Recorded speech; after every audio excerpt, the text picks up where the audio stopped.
What an honor it is to be here in Vietnam, in the very heart of the Indo-Pacific, to address the people and business leaders of this region. This has already been a remarkable week for the United States in this wonderful part of the world. Starting from Hawaii, Melania and I traveled to Japan, South Korea, and China, and now to Vietnam to be here with all of you today. Before we begin, I want to address all those affected by Typhoon Damre. Americans are praying for you and for your recovery in the months ahead. Our hearts are united with the Vietnamese people suffering in the aftermath of this terrible storm. This trip comes at an exciting time for America. A new optimism has swept all across our country. Economic growth has reached 3.2% and going higher. Unemployment is at its lowest level in 17 years. The stock market is at an all-time high. And the whole world is lifted by America's renewal. Everywhere I've traveled on this journey, I've had the pleasure of sharing the good news from America. But even more, I've had the honor of sharing our vision for a free and open Indo-Pacific, a place where sovereign and independent nations with diverse cultures and many different dreams can prosper side by side and thrive in freedom and in peace. I am so thrilled to be here today at APEC because this organization was founded to help achieve that very purpose. America stands as a proud member of the community of nations who make a home on the Pacific. We have been an active partner in this region since we first won independence ourselves. In 1784, the first American ship sailed to China from the newly independent United States. It went loaded with goods to sell in Asia, and it came back full of porcelain and tea. Our first president, George Washington himself, owned a set of tableware from that ship. In 1804, Thomas Jefferson sent the explorers Lewis and Clark on an expedition to our Pacific coast. They were the first of the millions of Americans who ventured west to live out America's manifest destiny across our vast continent. In 1817, our Congress approved the first full-time Pacific development of an American warship. That initial naval presence soon grew into a squadron, then a fleet to guarantee freedom of navigation for the growing number of ships, braving the high seas to reach markets in the Philippines, Singapore, and in India. In 1818, we began our relationship with the Kingdom of Thailand. And 15 years later, our two countries signed a treaty of friendship and commerce, our first with an Asian nation. In the next century, when imperialist powers threatened this region, the United States pushed back at great cost to ourselves. We understood that security and prosperity depended on it. We have been friends, partners, and allies in the Indo-Pacific for a long, long time. And we will be friends, partners, and allies for a long time to come. As old friends in the region, no one has been more delighted than America to witness, to help, and to share in the extraordinary progress you have made over the last half-century. What the countries and economies represented here today have built in this part of the world is nothing short of miraculous. The story of this region in recent decades is the story of what is possible when people take ownership of their future. Few would have imagined just a generation ago that leaders of these nations would come together here in Da Nang to deepen our friendships, expand our partnerships, and celebrate the amazing achievements of our people. This city was once home to an American military base in a country where many Americans and Vietnamese lost their lives in a very bloody war. Today, we are no longer enemies. We are friends. And this port city is bustling with ships from all around the world. Engineering marvels like the Dragon Bridge welcome the millions who come to visit Da Nang's stunning beaches, shining lights, and ancient charms. In the early 1990s, nearly half of Vietnam survived on just a few dollars a day, and 1 in 4 did not have any electricity. Today, an opening Vietnamese economy is one of the fastest growing economies on earth. It has already increased more than 30 times over, and the Vietnamese students rank among the best students in the world.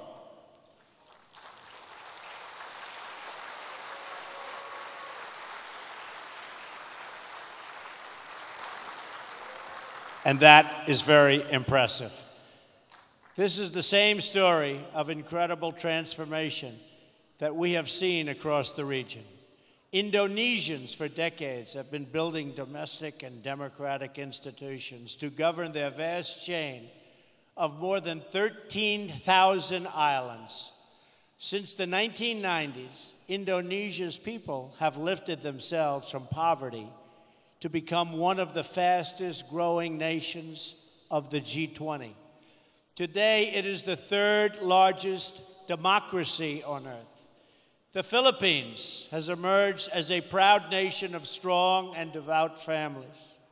For 11 consecutive years, the World Economic Forum has ranked the Philippines first among Asian countries in closing the gender gap and embracing women leaders in business and in politics.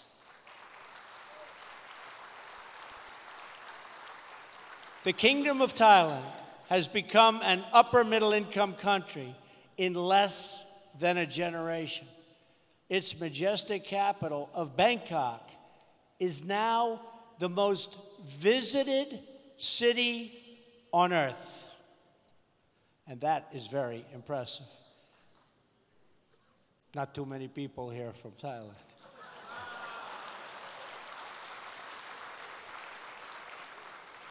Malaysia has rapidly developed through recent decades, and it is now ranked as one of the best places in the world to do business. In Singapore, citizens born to parents who survived on $500 a day are now among the highest earners in the world, a transformation made possible by the vision of Lee Kuan Yew's vision of honest governance and the rule of law. And his great son is now doing an amazing job. As I recently observed in South Korea, the people of that republic took a poor country ravaged by war and in just a few decades turned it into one of the wealthiest democracies on earth. Today, South Koreans enjoy higher incomes than the citizens of many European Union countries. It was great spending time with President Moon. Everyone knows of China's impressive achievements over the past several decades. During this period, and it was a period of great market reforms, large parts of China experienced rapid economic growth. Jobs boomed, and more than 800 million citizens rose out of poverty.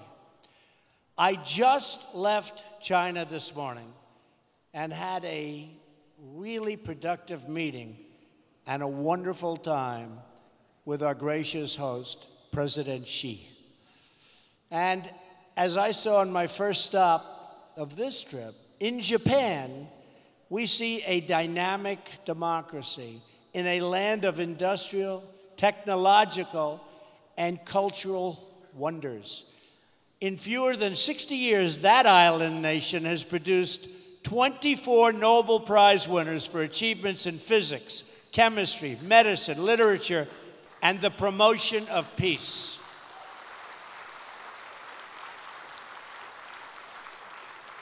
President Abe and I agree on so much.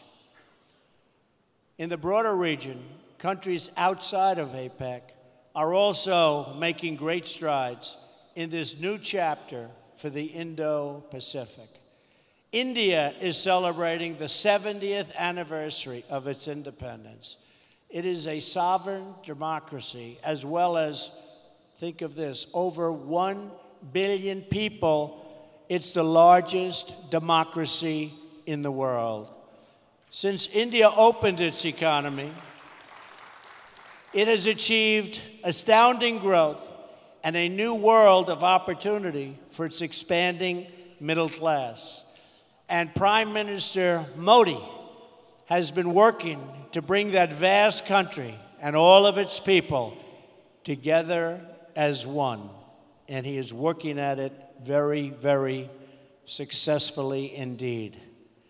As we can see in more and more places throughout this region, citizens of sovereign and independent nations have taken greater control of their destinies and unlocked the potential of their people.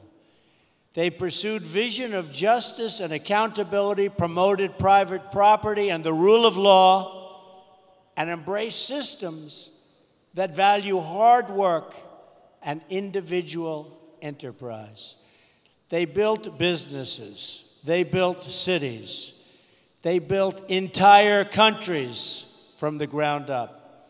Many of you in this room have taken part in these great uplifting national projects of building. They have been your projects from inception to completion, from dreams to reality. With your help, this entire region has emerged, and it is still emerging, as a beautiful constellation of nations, each its own bright star, satellites to none, and each one a people, a culture, a way of life, and a home. Those of you who have lived through these transformations understand better than anyone the value of what you have achieved. You also understand that your home is your legacy, and you must always protect it. In the process of your economic development, you've sought commerce and trade with other nations and forged partnerships based on mutual respect and directed toward mutual gain. Today, I am here to offer renewed partnership with America, to work together to strengthen the bonds of friendship and commerce between all of the nations of the Indo-Pacific, and together to promote our prosperity and security. At the core of this partnership, we seek robust trade relationships rooted in the principles of fairness and reciprocity. When the United States enters into a trading relationship with other countries or other peoples, we will, from now on, expect that our partners will faithfully follow the rules just like we do. We expect that markets will be open to an equal degree on both sides, and that private industry, not government planners, will direct investment. Unfortunately, for too long and in too many places, the opposite has happened. For many years, the United States systematically opened our economy with few conditions. We lowered or ended tariffs, reduced trade barriers, and allowed foreign goods to flow freely into our country. But while we lowered market barriers, other countries didn't open their markets to us. Funny. They must have been one of the beneficiaries. What country do you come from, sir? Countries were embraced by the World Trade Organization, even if they did not abide by its stated principles. Simply put, we have not been treated fairly by the World Trade Organization.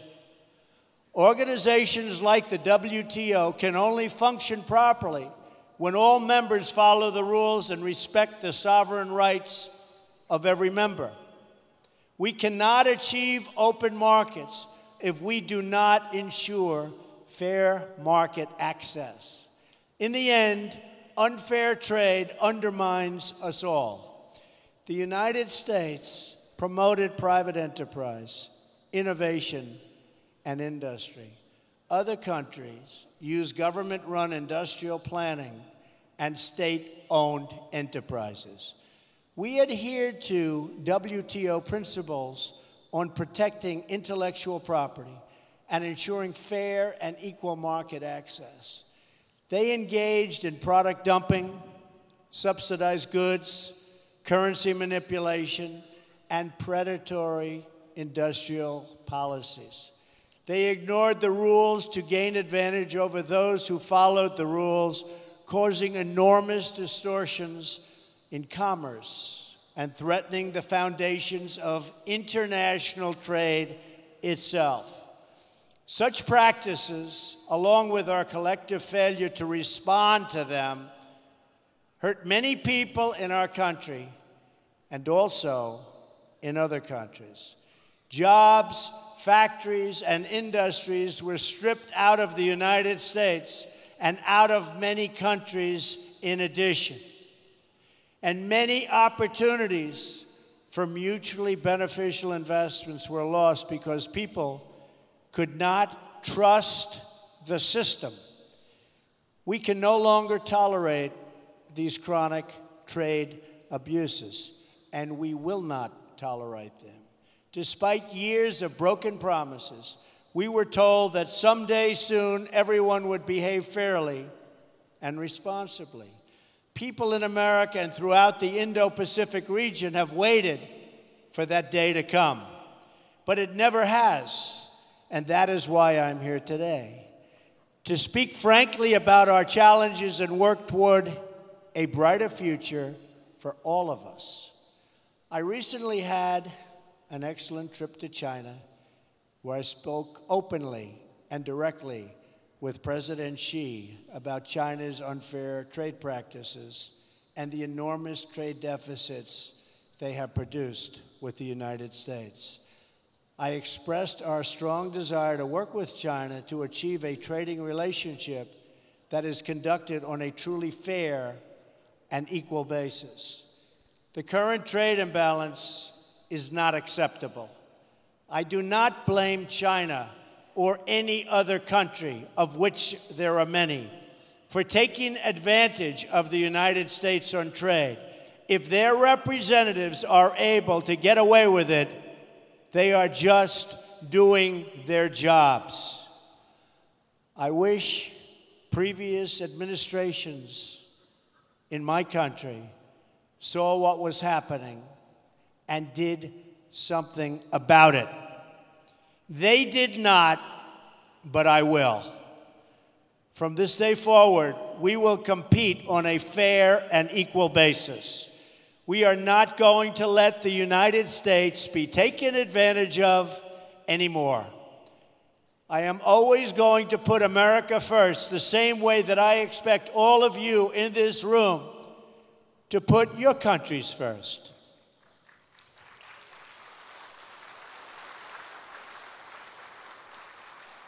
The United States is prepared to work with each of the leaders in this room today to achieve mutually beneficial commerce that is in the interests of both your countries and mine. That is the message I am here to deliver. I will make bilateral trade agreements with any Indo-Pacific nation that wants to be our partner and that will abide by the principles of fair and reciprocal trade. What we will no longer do is enter into large agreements that tie our hands, surrender our sovereignty, and make meaningful enforcement practically impossible. Instead, we will deal on a basis of mutual respect and mutual benefit. We will respect your independence and your sovereignty. We want you to be strong, prosperous, and self-reliant, rooted in your history, and branching out toward the future. That is how we will thrive and grow together in partnerships of real and lasting value. But for this, and I call it the Indo-Pacific dream, if it's going to be realized, we must ensure that all play by the rules, which they do not right now. Those who do will be our closest economic partners. Those who do not can be certain that the United States will no longer turn a blind eye to violations, cheating, or economic aggression. Those days are over. We will no longer tolerate the audacious theft of intellectual property. We will confront the destructive practices of forcing businesses to surrender their technology to the state and forcing them into joint ventures in exchange for market access. We will address the massive subsidizing of industries through colossal state-owned enterprises that put private competitors out of business, happening all the time. We will not remain silent as American companies are targeted by state-affiliated actors for economic gain, whether through cyber attacks, corporate espionage, or other anti-competitive practices. We will encourage all nations to speak out loudly when the principles of fairness and reciprocity are violated. We know it is in America's interest to have partners throughout this region that are thriving, prosperous, and dependent on no one. We will not make decisions for the purpose of power or patronage. We will never ask our partners to surrender their sovereignty, privacy, and intellectual property, or to limit contracts to state-owned suppliers. We will find opportunities for our private sector to work with yours and to create jobs and wealth for us all. We seek strong partners, not weak partners. We seek strong neighbors, not weak neighbors. Above all, we seek friendship, and we don't dream of domination. For this reason, we are also refocusing our existing development efforts. We are calling on the World Bank and the Asian Development Bank to direct their efforts toward high-quality infrastructure investment that promotes economic growth. The United States will also do its part. We are also committed to reforming our development finance institutions so that they better incentivize private sector investment in your economies and provide strong alternatives to state-directed initiatives that come with many strings attached. The United States has been reminded time and time again in recent years that economic security is not merely related to national security. Economic security is national security. It is vital .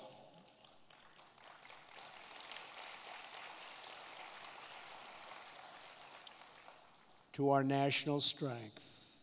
We also know that we will not have lasting prosperity if we do not confront grave threats to security, sovereignty, and stability facing our world today.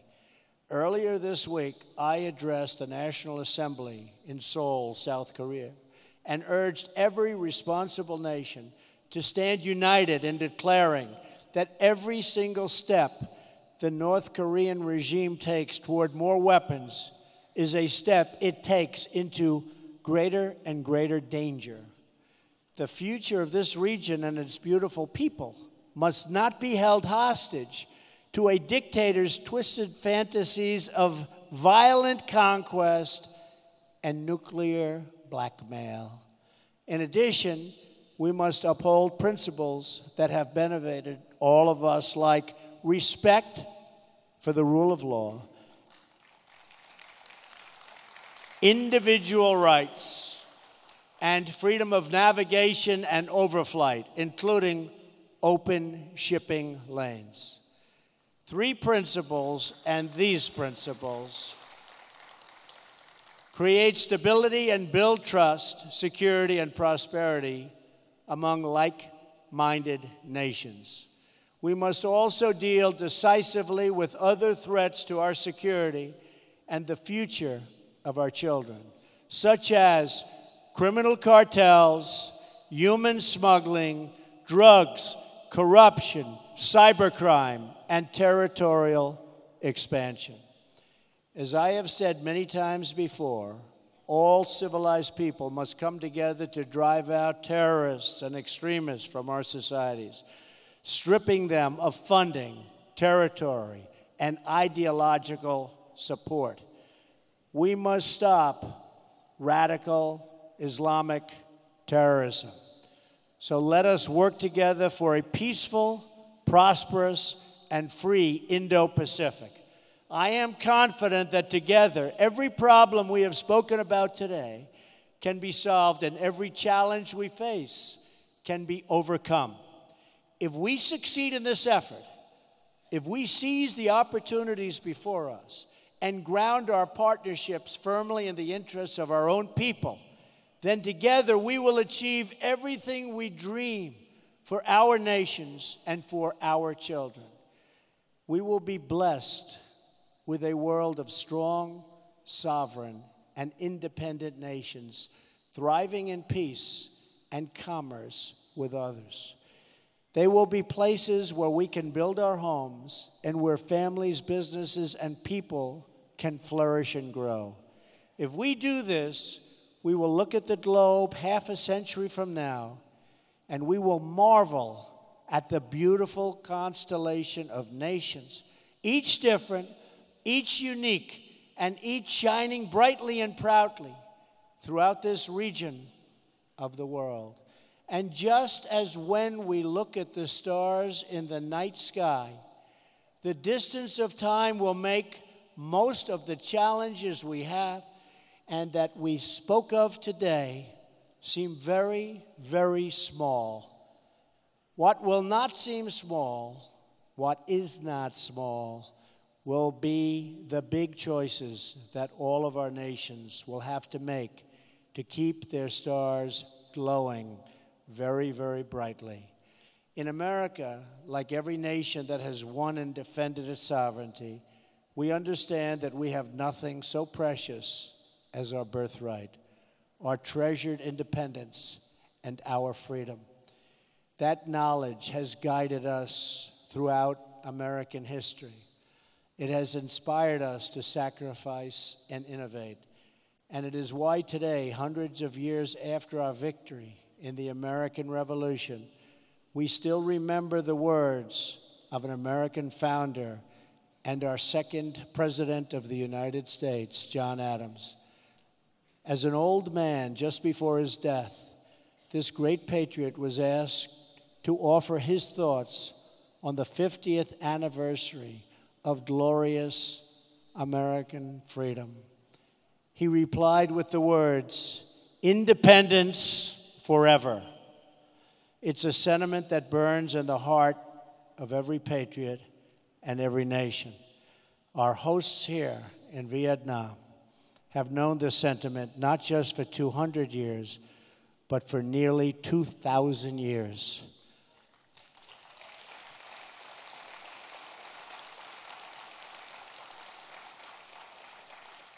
It was around 40 AD when two Vietnamese sisters, the Trung sisters, first awakened the spirit of the people of this land. It was then that, for the first time, the people of Vietnam stood for your independence and your pride. Today, the patriots and heroes of our histories hold the answers to the great questions of our future and our time. They remind us of who we are and what we are called to do. Together, we have it in our power to lift our people and our world to new heights, heights that have never been attained. So let us choose a future of patriotism, prosperity, and pride. Let us choose wealth and freedom over poverty and servitude. Let us choose a free and open Indo-Pacific. Finally, let us never forget, the world has many places, many dreams, and many roads. But in all of the world, there is no place like home. And so, for family, for country, for freedom, for history, and for the glory of God, protect your home, defend your home, and love your home today and for all time. Thank you. God bless you. God bless the Pacific region. And God bless the United States of America. Thank you very much. Thank you.